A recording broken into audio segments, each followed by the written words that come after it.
Hi friends, ನಮಸ್ತೆ. ನಾನು ನಿಮ್ಮ ಸುದ್ದಿ ಸಮಾಚಾರ.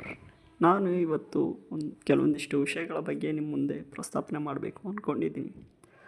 ಆ ವಿಷಯಗಳು ಏನಪ್ಪ ಅಂತಂದರೆ, ಇತ್ತೀಚೆಗೆ ವೈರಲ್ ಆಗ್ತಾ ಇರುವ ಯಾವುದೋ ಜಪಾನೀಸ್ ವಿಡಿಯೋದ ಬಗ್ಗೆ.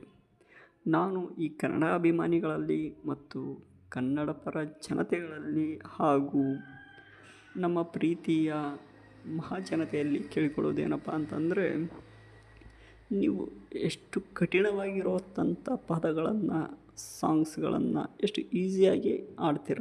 ಓಕೆ, ನಾನು ಅದಕ್ಕೆ ಹೃದಯಪೂರ್ವಕವಾದ ಅಭಿನಂದನೆಗಳನ್ನು ಸಲ್ಲಿಸ್ತೀನಿ.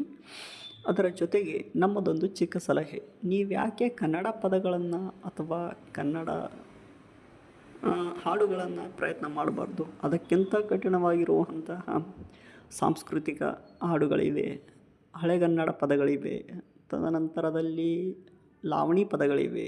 ಇವುಗಳನ್ನು ನೀವು ಯಾಕೆ ಒಂದು ಸಲ ಪ್ರಯತ್ನ ಮಾಡಬಾರ್ದು?